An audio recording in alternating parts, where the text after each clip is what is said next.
二人映れば Stay with me 真夜中のドアを叩き帰らないでと泣いたあの季節が今目の前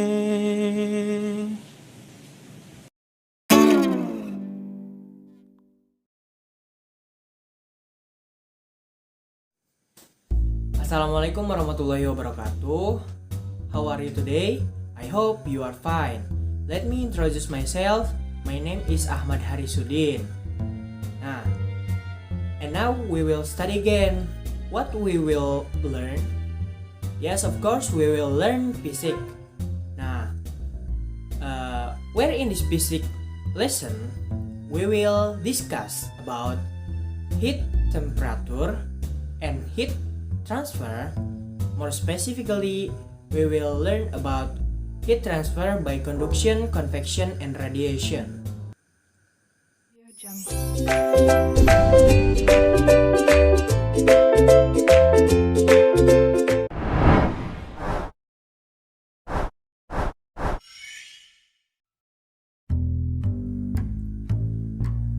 Baik, sedikit tadi perkenalan atau pembukaan menggunakan bahasa Inggris. Nah, sekarang kita akan melanjutkan pembelajaran. Nah, sebelum belajar, mari kita berdoa. Berdoa menurut agama kepercayaan masing-masing, dipersilahkan.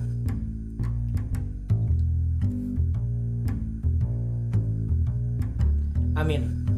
Nah, selanjutnya kita akan membahas tentang perpindahan kalor secara konduksi, konveksi, dan radiasi. Nah, sebelum daripada itu, maka teman-teman dipersilahkan untuk mengisi link absensi yang telah disediakan di kolom deskripsi di bawah ya. Nah, silahkan kepada teman-teman untuk mengisi link terlebih dahulu. Nah, selanjutnya kita akan masuk ke dalam materinya. Ya baik, kalor itu apa sih? Nah, jadi kalor merupakan panas yang bisa berpindah dari benda yang memiliki kelebihan kalor menuju benda yang kekurangan kalor. Nah, kalor bisa dinyatakan dalam suhu. Nah, dalam satuan internasional, kalor dinyatakan dengan joule. Nah, satuan lainnya yaitu dinyatakan dengan kalori.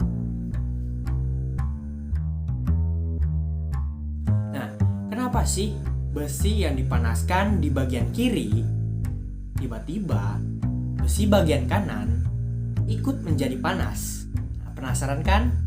Mari kita simak penjelasannya pada video berikut ini. Jadi pada awal video kita telah mengetahui kalor itu apa. Nah, kalor juga dapat berpindah. Ya, bukan hati saja yang bisa berpindah ya kawan-kawan. Nah, jadi perpindahan kalor juga dapat dibagi menjadi 3, yaitu perpindahan kalor secara konduksi, perpindahan kalor secara konveksi, dan perpindahan kalor secara radiasi.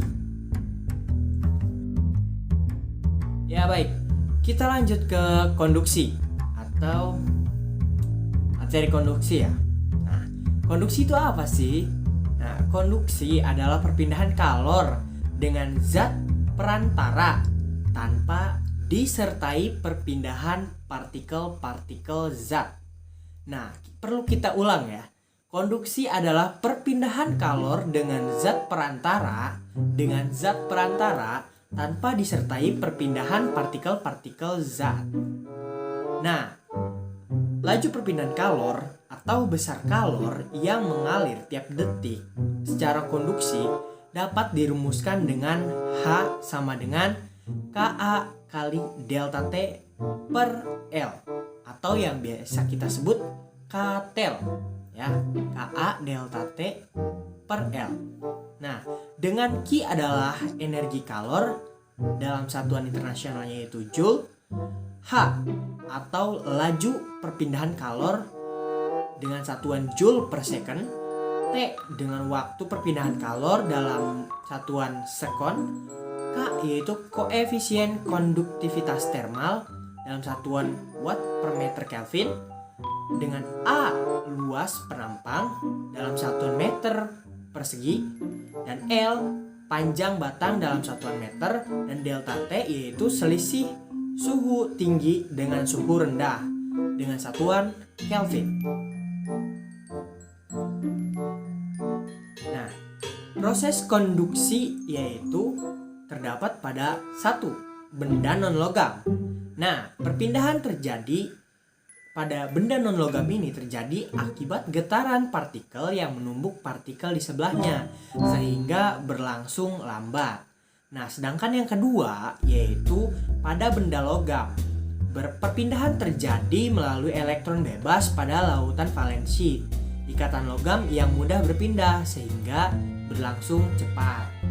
Nah, contoh peristiwa konduksi ini apa sih?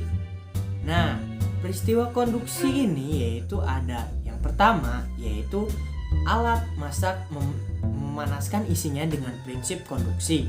Nah, yang kedua, sendok apabila dipanaskan salah satu ujungnya maka ujung lainnya akan terasa panas.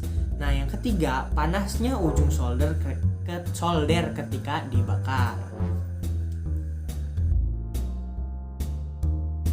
Nah, sekarang kita masuk konveksi. Nah, konveksi adalah perpindahan kalor dengan zat perantara dengan disertai perpindahan partikel-partikel zat.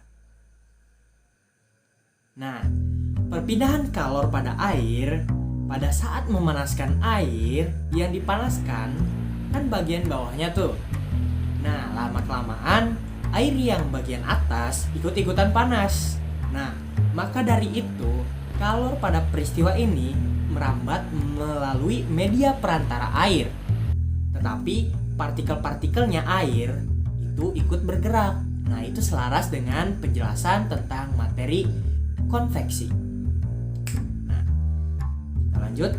Nah, dari konveksi ini persamaannya yaitu terdapat H sama dengan H kali A kali delta T. Nah, di sini H kan laju perpindahan kalor. Nah, sedangkan untuk H itu adalah koefisien H kecil itu sama dengan koefisien termal dengan satuan watt per meter Kelvin. Nah, untuk K itu luas penampang yaitu dengan satuan meter kuadrat, L sama dengan panjang batang sama dengan M, delta T yaitu selisih suhu tinggi dengan suhu rendah atau Kelvin. Nah, konveksi terjadi pada zat yang merupakan fluida yaitu air atau gas. Nah, konveksi terjadi akibat adanya perbedaan massa jenis. Nah, jenis-jenis konveksi yaitu ada yang pertama konveksi alamiah atau terjadi akibat perbedaan massa jenis. Nah, contoh dari konveksi alamiah ini yaitu ada pemanasan air, ventilasi udara, cerobong asap, angin darat, dan angin laut. Nah, sedangkan untuk yang kedua yaitu ada konveksi paksa. Nah, konveksi paksa ini terjadi akibat adanya tambahan seperti peniupan atau pemompaan zat yang dipanaskan ke suatu tempat. Nah, contohnya yaitu ada radiator mobil, pengering rambut, dan lemari es. Nah, selanjutnya yaitu ada radiasi. Radiasi adalah perpindahan kalor tanpa zat perantara yang hanya melalui pancaran gelombang elektromagnetik. Nah, contoh dari peristiwa radiasi ini adalah panas matahari, api unggun, dan lain sebagainya. Nah, panas dari api yang merambat atau dapat pindah secara radiasi. Nah, selanjutnya kita akan mengetahui persamaan dari rumus radiasi. Nah, persamaan dari rumus radiasi.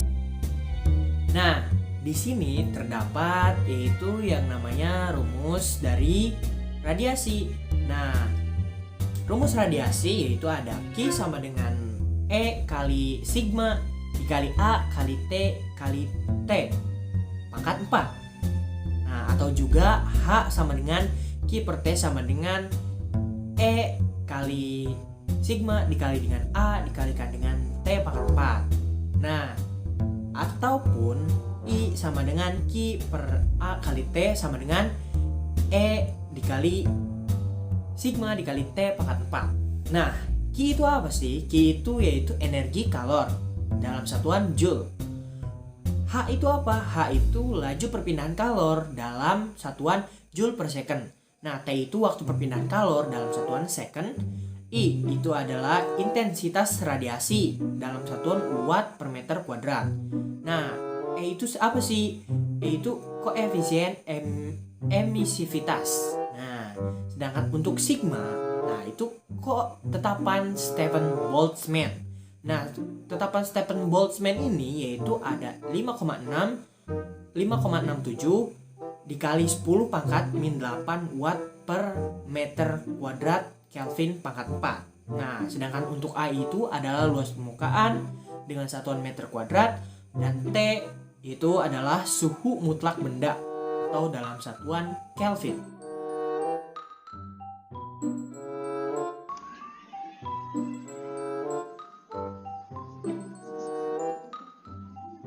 Oke, baik. Nah, sekarang kita masuk ke contoh soal yaitu konduksi.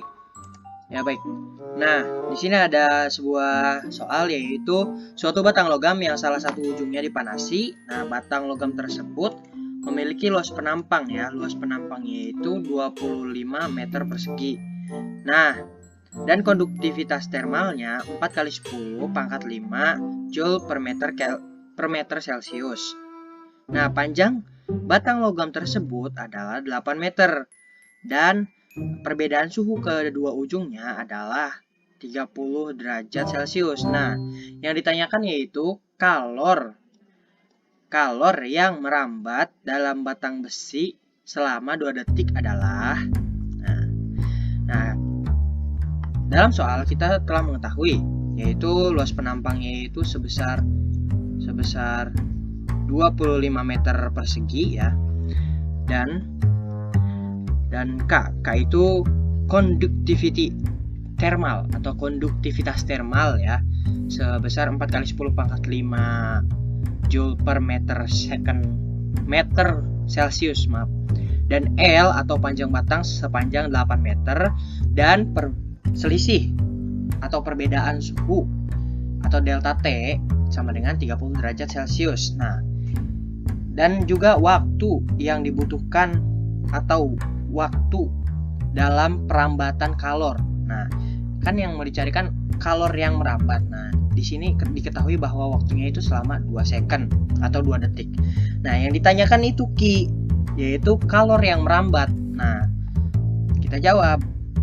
Dapat kita ketahui bahwa rumus dari Q adalah Ka kali T kali delta L per L. Nah, maka langsung kita jawab ya. Kita hapus dulu. Kita jawab. Nah, Q. Nah, K itu konduktivitas termal berarti 4 kali 10 pangkat 5 dikalikan A itu luas penampang 25 kita masukkan, dan 2 itu waktu T. Nah, kita masukkan. Nah, dikali delta T. Nah, delta T di sini kita kenapa Kak tidak diubah menjadi Kelvin? Nah, di sini sudah diketahui bahwa di sini adalah Joule per meter derajat Kelvin. Nah, berarti itu tuh kita udah nggak usah diubah lagi. Nah, kalau misalkan nanti ditanyanya Kelvin, berarti kita akan menjawab pakai diubah dulu memakai Kelvin. Nah, sudah ini dibagi dengan L. L itu tadi 8 meter. Nah, maka dapat diketahui bahwa Q atau kalor yang merambat dalam waktu 2 second atau 2 detik adalah 75 kali 10 pangkat 6 Joule. Nah, gitu. Nah, sekarang kita masuk ke konveksi ya. Kita masuk ke soal konveksi. Oke. Nah, di sini soalnya adalah sebuah lampu pijar memiliki luas permukaan sebesar sebesar nanti ya, kita hapus dulu. Oke. Nah, di sini diulangi. Sebuah lampu pijar memiliki luas permukaan 150 cm persegi dan suhunya 127 derajat Celcius. Nah, terus berada di dalam kamar yang bersuhu 37 derajat Celcius. Nah, koefisien konveksi lampu pijar adalah sebesar 10 Joule per second meter persegi kali Kelvin. Nah, jumlah kalori yang dilepas lampu selama 1 menit adalah, berarti yang ditanyanya yaitu jumlah kalori yang dilepas. Nah, jumlah kalori yang dilepas ini apa? Jumlah kalori yang dilepas adalah Ki, berarti yang ditanyakan adalah Ki ya. Nah, berarti sekarang masuk ke pembahasan soal. Pembahasan soal berarti kita dapat mengetahui yaitu luas penampangnya ada 150 cm persegi atau sama aja ya. Seperti ini, mohon maaf ini ada kesalahan, berarti dikali 150 kali 10 pangkat 4 ya meter persegi. Nah, ini kan konversi dari sentimeter menuju ke meter. Nah, selanjutnya yaitu ada T1 atau suhu pada keadaan suhu ruangan. Suhu ruangannya sebesar 37 derajat. Nah, kita ubah ke Kelvin. Nah, kan di sini kan tadi sudah saya bilang bahwa ini adalah tergantung dari soalnya. Apabila soal di sini menanyakan atau diketahuinya Kelvin, maka kita ubah dari Celcius ke Kelvin gitu. Maka 37 tambah 273 Kelvin, maka menghasilkan 310 Kelvin. Nah, sedangkan untuk T2-nya tadi tuh suhunya itu T2 yaitu ada 127 derajat Celcius sama dengan 400 Kelvin ya. Nah, K itu tadi apa, Kak? Ayo, teman-teman masih ingat tadi? Yaitu ya, koefisien konveksi lampu pijar. Nah, sedangkan untuk waktunya adalah 1 menit atau 1 menit. Ya, berarti 1 menit kita konversi menjadi detik adalah 60 detik. Nah, bagaimana untuk mengkalkulasikan atau cara menghitung konveksi itu? Nah, kan kita tahu kan ya rumus dari Ki. Nah, untuk mencari Ki itu berarti kan dari rumus awal yaitu H sama dengan Q per T sama dengan KA kali delta T ya, untuk konveksi ya. Nah, jadi perbedaannya apa? Perbedaannya antara konveksi dan konduksi yaitu untuk konduksi tadi kan, kalau konduksi itu adalah rumusnya itu Q sama dengan K dikali A dikali T ya kali delta T per L. Ini delta T ya, sorry, delta T per L. Nah, untuk konveksi sendiri, nah maka rumus awalnya H yaitu H itu laju kalor yang berpindah ya. Nah, sedangkan di sini kita akan menanyakan yaitu jumlah kalor. Nah, maka jumlah kalor, maka kita dapat mengetahui bahwa rumus Q sama dengan K kali A kali delta T kali T. Nah, untuk Q sama dengan 10 tadi kan, K itu koefisien konveksi ya. Nah, berarti 10 dikali 10 kali A luas permukaan 150 kali 10 pangkat min 4 ya. Ini 10 pangkat min 4 ya, sorry lupa tadi. Nah, dikalikan. Nah, di sini kenapa 400 dikurangi 310K? Karena dia akan mencari delta T ya. Delta T itu suhu tinggi dikurangi suhu rendah.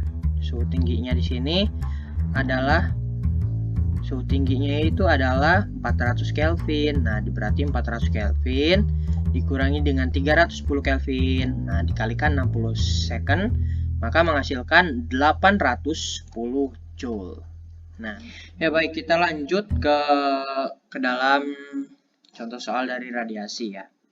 Nah, di sini terdapat soalnya yaitu diketahui jari-jari bumi sebesar 149,6 kali 10 pangkat 6 km dan emisivitas bumi yaitu ada 0,95, dan di sini yang ditanyakan yaitu perkirakan laju perpindahan kalor secara radiasi dari matahari ke permukaan bumi pada siang hari ketika matahari tepat berada di atas kepala. Nah, sekarang kita bahas. Nah, dapat kita ketahui bahwa jari-jari bumi ya, itu ada tadi ya. Ada 149,6 kali 10 pangkat 6 km, kita ubah menjadi meter. Di sini ya. Kita ubah menjadi meter, maka pangkatnya berubah menjadi 10 pangkat 9 meter. Nah, sedangkan untuk luas permukaan bumi, yaitu kan ada luas permukaan bumi itu berarti rumusnya itu pi r kuadrat atau pi dapat kita ketahui 3,14. Nah, r itu jari-jari tadi 149,6 kali 10 pangkat 9 meter dikalikan dengan dipangkatkan 2 ya. Ini dipangkatkan 2. Nah, maka dapat dihasilkan bahwa luas permukaan bumi yaitu 7.725 kali 10 pangkat 18 meter persegi. Nah, sedangkan untuk emisivitas bumi yaitu ada 0,95. Nah, yang ditanyakan laju radiasi matahari ya, atau Q per T. Nah, di sini sebagai informasi yaitu Q per T itu laju radiasi matahari, sedangkan untuk konstanta matahari ada yaitu 1000 watt per meter persegi. Nah, untuk E sama dengan emisivitas, A sama dengan luas permukaan benda, dan theta adalah sudut yang terbentuk antara sinar matahari dengan garis normal permukaan bumi. Nah, di sini when the sun is directly overhead, nah ketika matahari berada tepat di atas kepala, nah cahaya matahari tegak lurus dengan permukaan bumi. Nah, sunlight is perpendicular to Earth surface. Nah, ketika tegak lurus dengan permukaan bumi, cahaya matahari membentuk sudut atau tetanya sama dengan 0 derajat. Nah, dengan garis normal yang tegak lurus dengan permukaan bumi. Nah, maka dapat kita jawab yaitu menggunakan rumus kita sama dengan 1000 watt atau koefisien K kali E kali A cos theta. Nah ya. Di sini ada 1000 watt meter persegi itu adalah konstanta mataharinya ya. Maka dapat kita jawab yaitu kita sama dengan 1000 nya itu tadi ada emisivitas buminya itu adalah 0,95. Nah, sedangkan untuk A itu luas permukaan bumi ya, ada 7.725 dikalikan 10 pangkat 18 meter persegi. Nah, tadi kan tetanya dapat kita ketahui. Nah, di sini dalam keadaan tegak lurus ya, matahari tegak lurus, maka membentuk theta atau sudutnya itu 0 derajat. Nah, maka cos 0 menghasilkan 1. Nah, berarti dapat kita ketahui Q itu atau Q per T itu dapat kita ketahui. Nah, di sini Q per T-nya sama dengan 7,34 kali 10 pangkat 24 Joule per second. Nah, oke. Nah, lanjut. Di sini ada soal latihan. Silahkan kalian jawab ya. Ini soal latihan mudah-mudah kok. Nah, di sini ada soal latihan yang pertama. Jikalau memang tidak jelas, maka silahkan di pause videonya. Nah, selanjutnya ini ada, berarti di sini kita menggunakan 3 latihan soal ya. Maka silahkan kalian kirimkan ke WhatsApp saya ya. Oke, terima kasih. Hello guys, thanks for watching. I hope you can understand what I have explained. I apologize if there are words and explanation that are wrong. Thank you. See you on the next video. Seperti biasa, terima kasih.